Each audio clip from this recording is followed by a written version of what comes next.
What do the rich buy that the poor don't even know is available for purchase? Like the video and subscribe right now, and you will become rich in the next 5 years. You can rent celebrities for your private events. Not just musicians, but bona fide actors and actresses. Super rich guy in Bel Air used to host his kid's birthday party in late October, so they went all out for a Halloween themed party. Everyone at the kid's school was invited, plus their own friends. Each year they'd hire some fantastic athlete to appear at the event. One year it was Tony Hawk, another year it was some Olympic gold medal gymnastic winners. The one that threw me was when they hired Demi Moore, Anthony Kiedis and Benicio del Toro to be guests at the party, to hang out and pretend they were friends with the kid.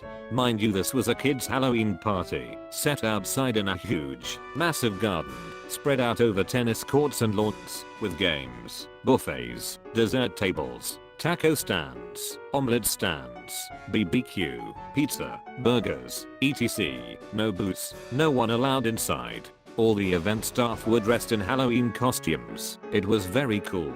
But it was sad to see Kiedis and Del Toro sitting together commiserating. You could see the things we do for a paycheck look on their faces. They were at a kid's party FFS. Demi was very nice. She brought her little doggies. Private boarding gate at certain airports. Complete with showers, a spa, full bar, lounge, food, a bed, gym, sauna, etc. Total privacy. Your luggage is scanned and taken through security by a concierge, and you're driven to the plane in a BMW 8 Series. Lax has them now. I had a buddy who hired a driver, got him to get a chauffeur's license, and then made sure his Jaguar was long enough to meet criteria as a limo, and then he could legally drink in the backseat. When I traveled with him internationally, someone met us at the door when we were dropped off, and they walked us to our plane. None of that custom/security stuff occurred. Actual smart homes. The Alexa/Google Home market is bringing it more mainstream, but for decades the wealthy elite have had smart home functionality through companies like Crestron. The controls go far beyond controlling your lights and thermostat, and integrate with more technologies. Everyone knows about mega yachts, but the very rich also enjoy their own trains, or at the very least private super luxurious train cars. With their budgets it isn't expensive to rent space on freight lines and an engine, assuming they don't own their own. Sometimes a group of friends will hook their private cars together and motor around a continent having a big party. Now I'm imagining some fat cat in his luxury train car between a bunch of loads of coal and some hobos in an empty boxcar. Mr. Burns, HMN. This could take a good while. Why don't you get drunk and stumble around comically for my amusement? Smithers, I will be a one-man conga line, sir. Specialized household staff. When someone is truly mega rich, running their household takes the same complexity as running a small to mid-size company, and management is skilled and compensated accordingly. Don't think butler, think head of operations at a luxury hotel. The staff that household managers oversee can be really specialized as well. For example, Larry Ellison has his own personal curator to oversee his collection of Asian art.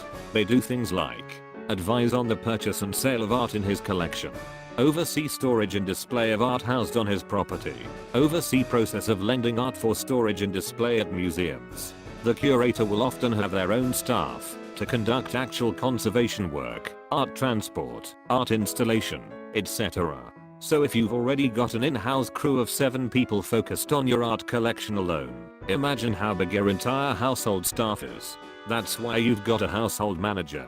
Just here to say this is very accurate, and I have done consultation work for someone in this position in Canada. The home had more contemporary art per square inch than the MoMA. I asked the woman who ran the household if she had a favorite work from the very impressive collection. She told me deadpan, "Oh no, I hate contemporary art. One of my friends comes from a super wealthy family. We stopped by her parents' house and of course it's a mansion with a full staff. The lead maid took one look at me and guessed my size. From there she laid out several outfits that had been bought but not worn for me to take home. It was surreal." Private performances with big name artists. I was on a yacht in the Virgin Islands and some mega yacht owner pretty close to us had Christina Aguilera flown in to perform for his guest on the mega yacht. We were close enough to see the performance, not close enough to pretend to be part of the party. I saw an interview with Penn from Penn & Teller talk about doing a private show on a yacht for one of the Microsoft guys. They paid to shut down the Vegas show for a week, flew Penn Teller and their crew to Asia, put them up for a week on a luxury yacht, and had them do one show for their friends. There was a couple of big name bands on this cruise as well. Something they do that most people don't know about is buy entire libraries at once. My sister used to work at a bookstore and told me someone came in and wanted to furnish their library with a library size purchase of books. They just wanted cherry-picked bestsellers left to the discretion of the people working there. It sounded wild. Edit. This place is a wealth of knowledge, and I'm here for it. Had no idea you could buy books by the foot. What a bizarre idea. Some wealthy people also buy books as decoration, with no intent of reading most of them. They buy books from wholesalers by the linear foot, specifying how the books look on the shelves, size, color, material of spine, etc., without any regard for what the books actually are. They just need to fill wall space in library/office rooms in their homes. Landing 747s in small airports. I grew up around Lexington, Kentucky. The region is huge on horses, particularly thoroughbred horses. The entire city is surrounded by horse farms, and these farms breed some of the best racing horses in the world. The rich and famous will often come here to buy thoroughbreds to add to their breeding stock. One such person is a sheik from Dubai, I think, who owns his own private 747. Now the local airport isn't rated for 747s, and it's not legal to land one there unless it's an emergency. The sheik doesn't care though, and lands his 747 there anyways. The airport fines him every time he does this, which he is totally fine with paying. I've been told that many of the upgrades to the airport over the years were almost entirely funded with money from those fines. In London, rich people figured out it was cheaper to just park on the streets illegally and just pay the fines every day than to pay for parking in the city. So the city started clamping cars, so the rich people started paying people to go and pay the fine for the car to be UN clamped before they wanted to leave. Entire floors of hotels or multiple floors. Entire restaurants. Chefs from literally any restaurant in the world to cook for them, wherever they are. I saw all of those things done by a prince of Saudi Arabia. We estimated it cost him $50,000 just for the one private meal in our restaurant, given that he had the top 4 floors of our hotel booked for the hundreds of staff to take care of him, his wife and his 2 kids, plus likely some concubines, if I'm being honest. As someone in this part of the world, being rich equals the number of people who work for you. He paid $30K just to close our restaurant for one meal. Flew his favorite chef from New York to Orlando to cook for him on his private jet, and then back again. Of course, it was likely the other private jet he had just for his staff, not for himself or his family. Make food our entire staff, all the kitchen staff, all the federal, state and local security and him, his wife and his 2 kids.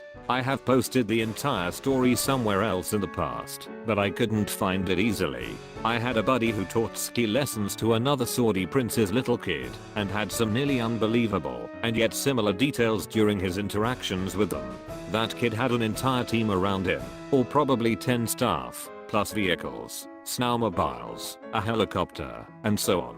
I later met a guy who worked on an ultra-luxury 300-foot yacht and served Bill Gates and his wife, among other super rich people. Their primary job was to operate without interacting with them, or at least as little as possible.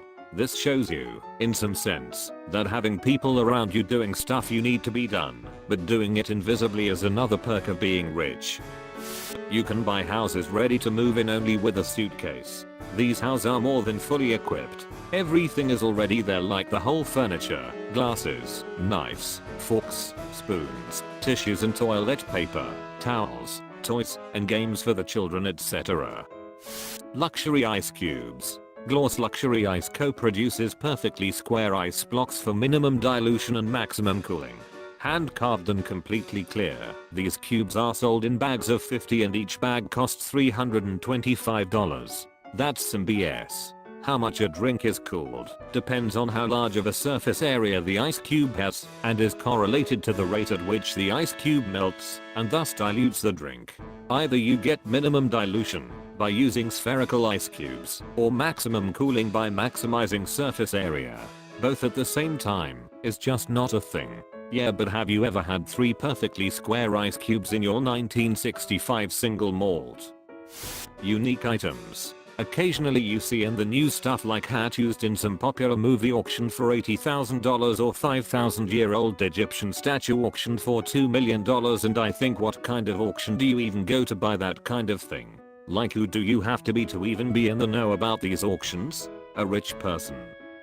Standalone ice machines. These are under-counter appliances whose sole purpose is to make ice, and not just any ice. The cheaper, $2,000 plus ones make normal crescent-shaped cubes. The more expensive one, $3,000 plus, make clear ice in cube shapes. And then pellet ice makers, $4,000 plus, which is the chewable ice like Sonic has.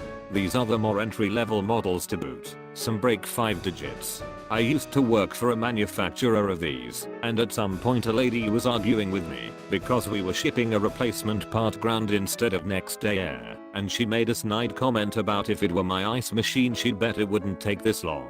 I told her, "Ma'am, I don't have an ice machine."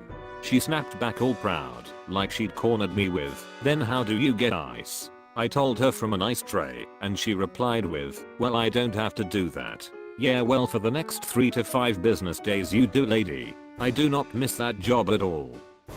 Access. Money buys you access to people, places, and events. It also buys you an accessibility. I know a couple of billionaires.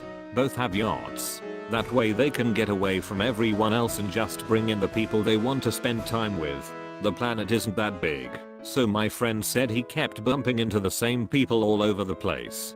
Gstad, Barbados, wherever, same crowd of loaded people in the same restaurants and hotels. In the end he bought a yacht, kitted it out like he wanted it, and just flew in his pals.